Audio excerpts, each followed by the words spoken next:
Hey, what is up guys? It's your boy Speed here, and today we got our updated tier list for 7.35D. This is going to be the position 5 role.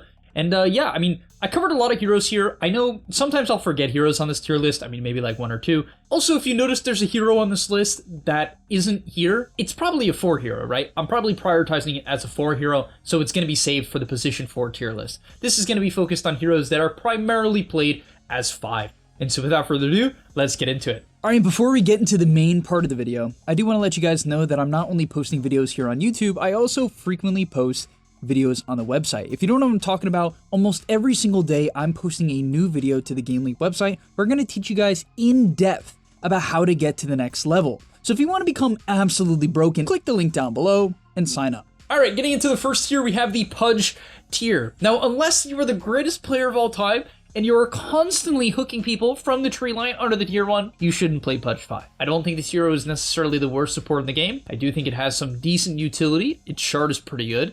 And I think in the off lane, it's much easier to hook people out of position more consistently with heroes that can follow up. So I think Pudge is a better 4 when paired with certain ranged heroes or melee heroes with follow-up damage. But as a 5, not a fan.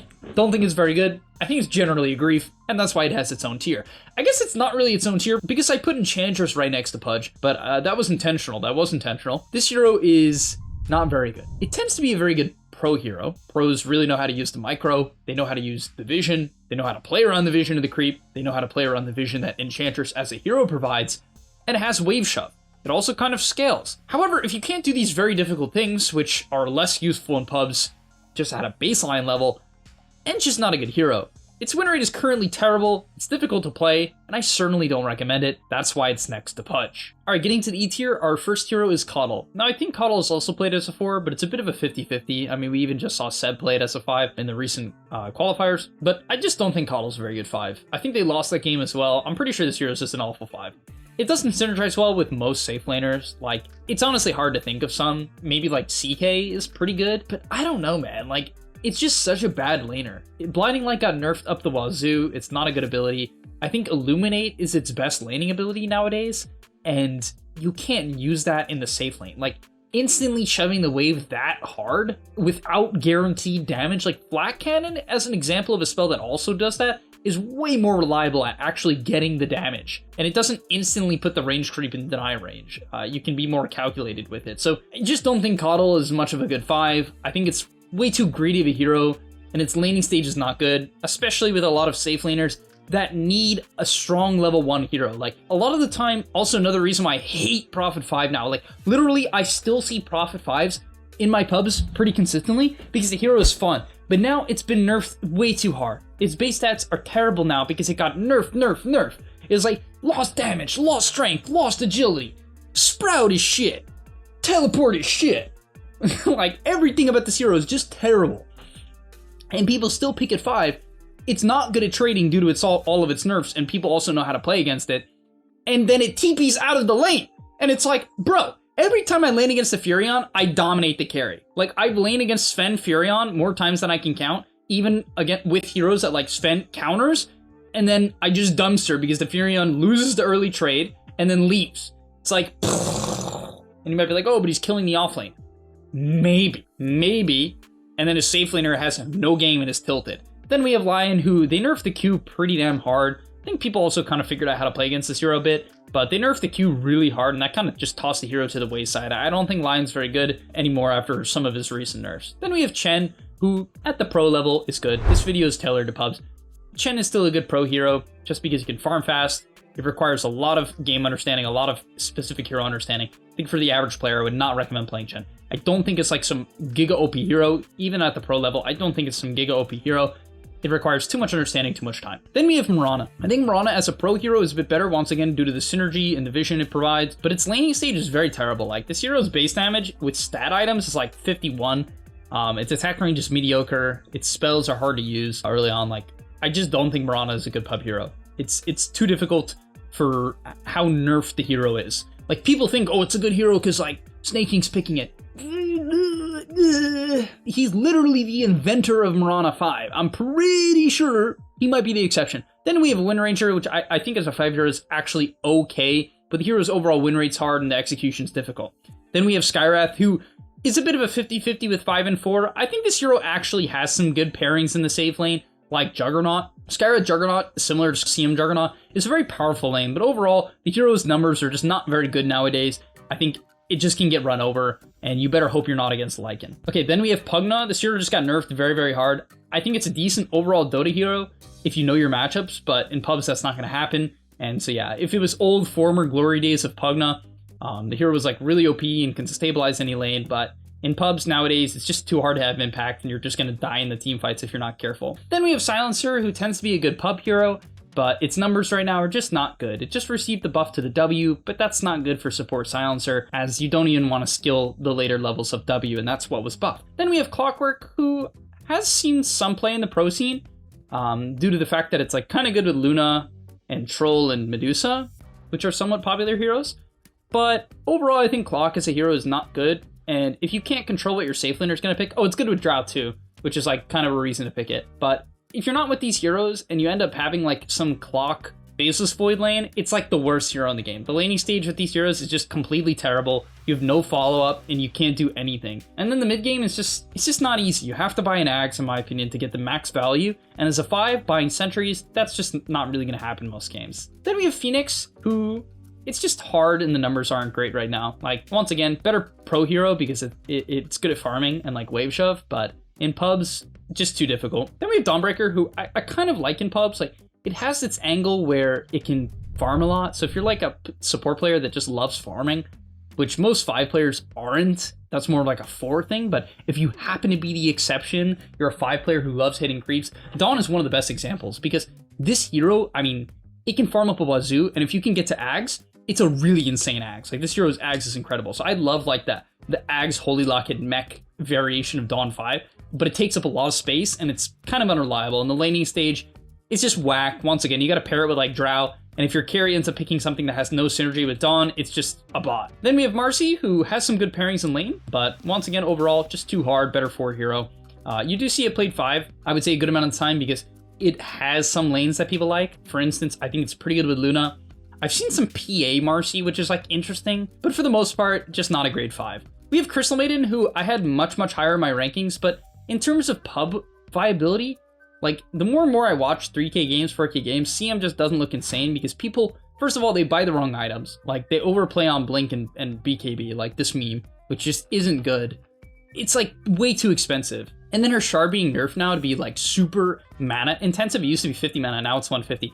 Just puts the hero kind of in the dumpster. Not for the pro scene. I think because of the fact that with very specific lane pairings, you can get a lot of kills and put a lot of pressure, like Gyrocopter, Jug, you can pair this hero with very specific heroes and then like get really aggressive, even Sven, right? Which is something that like Team Falcons likes, for instance. This CM Sven lane is like a lot of disable and certain offlaners can't deal with it. And then, you know, CM is the same hero in the laning stage. So you can do that. But yeah, nerf the shard, hurts the hero, and I think people just play it wrong.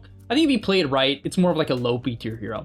Then we have Grimstroke, who actually has a decent win rate. Definitely needs to be paired with the right safe laners to get value in the laning stage. Requires a lot of synergy, but the shard build is strong. That's why it's not some like D or E tier hero. I think the trading is very difficult in the laning stage. The execution of this hero is very difficult, but honestly, it scales pretty well and the shard is good, which it gives it a place in the meta in the right games. Then we have Venomancer as a 5, which, I mean, it's okay. It like scales well, it gives vision. I think this hero is decent, but overall, its ability to fight when the game is hard is like absolutely atrocious, and it can become really useful really fast. Also, its low HP and low movement speed means that against certain offlanes, it will just die from full HP. Then we have Dazzle, who just got nerfed too hard. Its win rate's like surprisingly okay, which is shocking. And that's why I also have it at the top of C tier, because some of these heroes have like good win rate, especially the higher MMR you go. Like Io has like a 51 or 52% win rate in all pubs, like across all pubs. Which almost makes, like, when I was making the list, I'm like, okay, certain pros are picking it like Seb. I guess he's kind of the only one. Hero's pick rate's not that high, right? So sometimes the sample size is just not that great. But yeah, I don't know, mech's like a good item nowadays. It's like one of the better items. With all the other small items kind of being not as good as they used to be. Mech, drums, not that Io buys drums, but mech, Holy Locket, like, I think Io has a place in the meta for sure. Then we have Shadow Demon in the low B tier. I think execution of this hero is very difficult, but its spells are insane, and if understood at a high level, very strong hero. Gotta know how to play it, otherwise it's like a high C tier hero. Then we have Batrider, who has like the lowest win rate in Dota, but there's just no possible way I'm putting Bat in low tier. It's just too good of a support. I understand I say that this list is for like your average player, but there's just no way bad is this bad support. Its landing stage is really reliable. It's 900 starting HP with some stat items is just insane. It's easy to trade with, and then you have to farm. If you farm, you will get a 14 or 13 minute blink, and you can initiate that early into the game with Lasso and level 7 with Max Firefly. You will kill, like, do half of the person's health and put them out of position alone. Like, this hero is just too good of a support. Its landing stage is reliable. Its playstyle is reliable even after its nerfs. Again, Batrider is a good 5 and a good 4, and should be seen as so. So please do not think this hero is trash. You just have to know how to play it. That's the reality. Then we have Techies, who got nerfed, but it's just all reliable. Good laner, good base stats. Not really similar to Batrider in that regard, but Techies is just one of the most well-rounded heroes in Dota. Vision with the mines, wave shove with the mines, burst damage, good laning stage, scales. It does it all. Techies does it all, but after nerf and nerf and nerf, it does it all, but not necessarily the best. Then we have Wyvern, who has a pretty decent win rate. I think the scaling of this hero is pretty good. I'm a big fan of the QE build in the laning stage. All you gotta do is play pretty defensive, just play off Q cooldown, don't trade when your Q is on cooldown, and you'll be fine. You'll have a lot of impact in the laning stage that way, and in terms of scaling, like Blink Wyvern can have insane impact in the team fights, and the numbers on this hero are pretty good. Ever since they buffed the ulti to also give vision, it's like really easy to set up for your team with this hero and then also disengage. Then we have AA, who I think is always just a good pop hero due to the burst damage that he provides. If someone messes up against AA, they die, right? You have to know how to hunt the AA, you have to know how to be careful around the AA, and even itemize around AA, like the Sanjin Yasha, for instance, can help certain heroes deal with AA blast. But yeah, if you don't do these things, which you have to be very knowledgeable to do, this hero just explodes you. Its laning stage is not the best though, that's the weakness. Then we have Enigma, who receives some nerfs, but Eidolon's still great trading ability, has a lot of utility, and the scaling of this hero, even as a 5, like just Blink Enigma, is very nasty. Blink Drums or Drums Blink is very good, or even just Mana Boots Mech, like playing like more of a utility build is good. Then we have Zeus 5, which I actually think Zeus as a 5 and a 4 is very good. Just buy Mana Boots Aether, and you'll be actually very useful. Just spam your Q in team fights, and you'll have a lot of impact. And you can D-ward with W. Like, frankly, it's so useful. You can not buy sentries on this hero unless you're against like Mirana or Invis. You can just W everything, and it's really practical. Then we have Treant, who has stood the test of time. This boy literally never falls out of the game completely. His shard is still good, his laning stage is still good, it has a great teamfight ability that punishes bad item builds. Not that you guys would buy bad items, you guys never buy bad items. You guys never go glass cannon builds that cause you to die to stupid shit. You would never do that. But if you were to do that, or your opponents were to do that, Treant heavy punches it. And also it's a counter to BKB, and yeah, heroes like Sven that are in the meta really don't like this hero. Then we have Elder Titan, who I think pairs very well with some of the meta heroes, Luna, Medusa, and Drow. You might be like, then why isn't Clockwork up here as well? I think ET is overall a better hero. Its laning stage can be very dominant, its scaling is very good, and can just have a lot of impact in teamfights if you just even slightly understand the hero. Then we have Bane, who I think is very good when there is no Lycan, who did receive a major buff recently, but there's not that many unit heroes outside of that. You don't see a lot of Enigma, you don't see Visage, and in average pubs, you just don't see these heroes in general.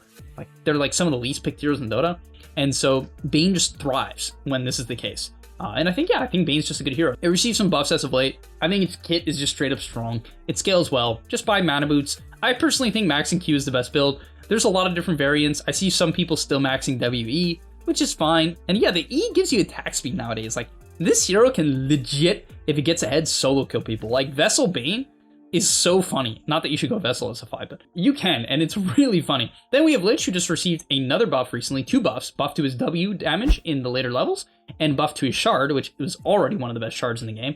And I can't stress how good of a hero I think Lich is on average. It's a reliable laner with the Q, it does some obscene amount of damage, it scales with the shard and with its talents. So yeah, I'm a big fan of Lich. I think this hero is just good. It's not picked in the pro scene because it's kind of wonky, but honestly, people should consider it. Even I think pros just overlook Lich because it's a bit of a janky hero. Then we have Jakiro, all reliable in pubs.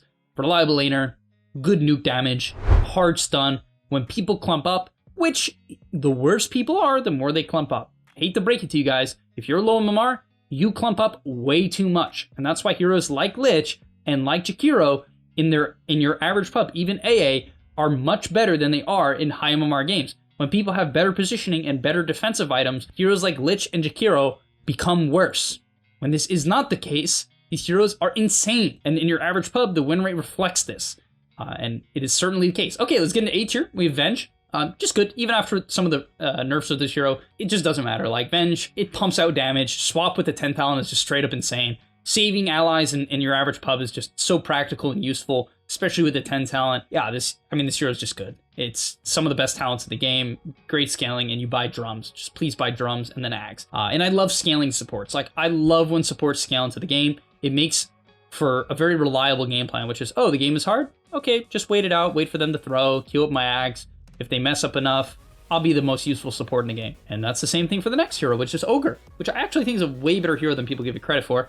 My friend Albino is buying Midas on this hero in high Momar pubs, and I actually think that the build in low Momar pubs is also Midas. I think Midas Ogre is unironically just a good pub hero. Just spam your W in team fights, and then buy useful items. You can buy Glimmer, you can buy Force afterwards. You don't have to buy items that use multicast, that's like a meme. But then in the late game, if the game goes late enough, you can eventually get to a Hex. Then you have multicast Hex late game, which is just insane. The hero's laning stage, as long as you buy like a few gauntlets, is nuts, right? You just hit people, you have insane stats. This Ogre hero is just good, man. Like Bloodlust plus Q or usually the skill build is 1-0-1 into 1-4-1. It's just nasty. Then we have Undying, who I really love in this meta. He enables some of the best range heroes in the game. AKA, I've been mentioning them before with ET and Clockwork, Drow, Medusa, Luna. Very, very powerful. We also have like Morphling and Troll are very good with Undying too. So I'm a big Undying fan. I think this hero is just good in the meta. I think the offlane heroes are staying the same. Your Kunkas, your Brewmasters, Doom, Centaur. It's like, who's good against these heroes? Certainly Undying. So the only one Undying isn't really good against is kind of Slaughter. Even that one you can win with the right safe laner. You know, it depends if your safe laner has counterpick or not. Like Troll, Undying is like a nightmare for Slaughter. It's really terrible. Then we have Oracle, who has had a great win rate for a long time. And I think the reason why is this hero is just kind of good. It heals a ton. Every time you play against Oracle, you have to be so specific about hunting this guy. If you don't kill Oracle, you're not killing anyone. The W is just an insane ability. It completely gets rid of all magic damage. The ulti is the ulti. It's like 7 seconds of just do whatever you want. The E is a really high damage nuke in the early game. And the Q is also just a flat 100 damage nuke. Like, this ability for securing range creeps early on, it's really easy because it's just a flat 100 damage nuke that has good range. And so yeah, Oracle is just this like overall solid hero. I think it has one of the best shards in the game. It amps heals by 20% for 10 seconds in this massive AoE. And yeah, I really believe that Oracle is just a good hero. Its weakness, laning stage. Bad base stats, its base damage is terrible. Its spells are a bit clunky early on. Like, yes, you can secure the range, but outside of that, until you hit level 3, your damage is underwhelming. Just please, in terms of skill build, go 1-1-4. Do not go 2-0-4. I see people skip the W, and I literally want to blow my brains out. You can't heal anyone if you don't have your W. You can't heal. How would you not want to heal? You literally have an ulti that doubles healing, and people will skip the W. I can't ever imagine why people go this build. Buy mana boots, because your spells are extremely mana intensive, and please skill your W. Then we have Warlock. It's just a good pub hero. Honestly, in the pro scene, it's way less good, but when people clump up, it's the best hero in the game. Like, that's the reality of Warlock. When people clump up and take major team fights over and over again, which is what your average pub is, I don't think people realize this until you really pay attention. The higher MMR you go, the more skirmishes there are. Oh, pick off. 3-on-3, 3-on-4, 2-on-3. In pubs, there's a lot less of this, right? A lot less. It's a lot more 4-on-4, 5-on-5, right? And Warlock thrives in this condition. Fatal Bonds, Upheaval, and its ulti are only good in these conditions. They're not good in these pick-off scenarios. That is the weakness of Warlock the better you get. If this doesn't happen, it is easily a high A-tier hero due to its reliable laning stage and the punishing of bad gameplay. You might not like hearing that for the reason being the reason the hero is high tier, but there's no way it's not high tier. And one of the best heroes, most reliable supports in the game, that also has a way in scaling. Please don't go Midas though. I see all these Warlocks, even at high Momar, buying Midas. Don't buy a Midas. Don't buy a Midas. You don't need levels that bad. The ulti spikes at 12. It's like, yeah, you want to get to level 12, but then you don't need max Shadow Word. Like, why are you buying a Midas? Its talents, this hero's talents are like, okay? Why are you buying Midas? Buy a shard and like buy drums. Just buy good items, please. Okay, then we have Witch Doctor, still top of A tier. Deceased even after nerf to the ult nerf, Ags nerf. It don't matter. If the laning stage is a lane you want to draw, skill your W. If you want to kill people with a CK or a jug or something, go Maledict, stun. You have flexibility in the laning stage. That's nice, good. If you want to solo kill people, don't go Ags, guys. Ags is a good item, especially in pubs, when people clump up. You don't want to know why they think the Ags is broken? It's the same reason Warlock is broken. Because people clump up and have shit position. Okay, that is what Witch Doctor abuses. You don't want to know why you don't see him in the pro games? Because they're just gonna hunt your ass. Ags gives no defensive capability. You literally stand there channeling, and it costs a gajillion gold before you get it. You're gonna lose all the team fights. I think the build on this hero as a 5 is Vessel. You max Q maxi, you buy a Vessel, you can solo kill anyone. It's insane. This hero's impact, and then you buy a Blink so you can close the gap, and you buy a Shard. And then it's like one of the best mid game heroes in the game. Then you can buy an Axe. But please, like, I'm telling you guys, if you go Vessel Shard or Vessel Blink or Blink Shard, like, or even Earn Blink or like Earn Shard, like, these variants are so much better with the QE. Then we have Abaddon, who's at the top of A tier, not our S tier hero today. But Abaddon at the top of A tier, highest winner hero in Dota right now. It's got some of the best talents for support. Level 10, the regen talent on the shield, in my opinion, is absolutely incredible. Good mech buyer, good drums buyer, very reliable laning stage. Very good with Drow, very good with Luna. Not good with Medusa, necessarily. I mean, it's okay, you just don't heal her, right? You don't have to do that, right? You can just go WE if you're with Medusa, instead of WQ with like Drow or Morphling. Enables a lot of the very strong meta carries that I really like, especially Drow. I think this pairing is really, really nice in the game because he can just run in team fights. He can also save the Drow from like certain stun combos. You know, it's just a good hero. It has good base stats. And frontliners are always good in pubs. Frontliners and team fighters tend to be the meta. Also heroes that scale. In terms of Abaddon scaling, his Ags is just his way to scale. Just pumping out heals in the late game if you get gone on is absolutely ridiculous. But I think the way to go on this hero is Mech Holy Locket with Mana Boots. Just the amount of healing you can pump out with your Q, your 10 talent, and Mech Holy Locket is absolutely unbelievable. And a great build for pubs. But alright, now let's get into our S tier hero, and we have Disruptor, which is crazy because he wasn't even on the radar, but his Q buff is one of the most broken buffs I've ever seen. It is a 4 times increase to his Q at level 1. If you don't know what I'm talking about, Disruptor's Q used to slow by 0.1 at level 1 every time it like ticked, and it ticks 4 times. Now it's a 0.4 second slow. You might be like, what? Oh my god, that's not a big deal. 0.1 to 0.4. Guys, it is a huge deal because it slows attack speed as well. So this 0.4 seconds attack speed slow basically will cancel an auto or like delay an auto attack by a crazy amount. So when you're trading, you nearly cancel the enemy 4's auto attack 4 times. And it slows and gives vision. It's extremely mana intensive. It costs 125 mana, but you buy a Clarity and a stick, and you'll be okay. And then yeah, the hero, I mean, it's just insane. The trading on this hero is insane. Also, a couple things to keep in mind that have made this hero meta and S tier. Outside of this is the main change. This was the big buff, which is insane. This hero's laning stage was not great. Now, literally the build I'm seeing people go is 2-2-0. They don't skill kinetic field because the Thunder Strike goes from 25 to 55 damage. The scaling is insane from 1 to 2. So the scaling becomes ridiculous. And this hero's talents are like ridiculous. Level 10, both are great. Thunder Strike damage or kinetic field cooldown. You probably take kinetic field cooldown. At 15, static storm duration, nuts talent. Even Glimpse max damage is very good. At 20, kinetic field duration. Thunderstrike slow is also a great talent if they don't have dispels, because with the shard, it procs 6 times. You get 0.9 second slow 6 times. It's like, and it's attack speed slow. So like, there's kind of an angle for that talent. But kinetic field duration brings it up to a 6.4 second duration. If they don't have a BKB, they are stuck for 6.4 seconds, right? On, by the way, an 8-second cooldown because of the 10 talent. You're not going to hit level 25, but, you know, Static Storm Radius, even Glimpse cooldown, these are 2 of the best talents in the game, too. So this hero's talents, this hero's scaling is insane. It just kind of needed a laning stage, which they gave the hero. Its weakness was its bad laning, then they gave him a laning stage. It's like, okay, boom, right? It's like giving Warlock, like, some direct stun, like some pick-off ability instead of his W. Like, it would just be insane, because he would just not have a weakness, you know? Like, some major weakness. And now Disruptor just doesn't have that.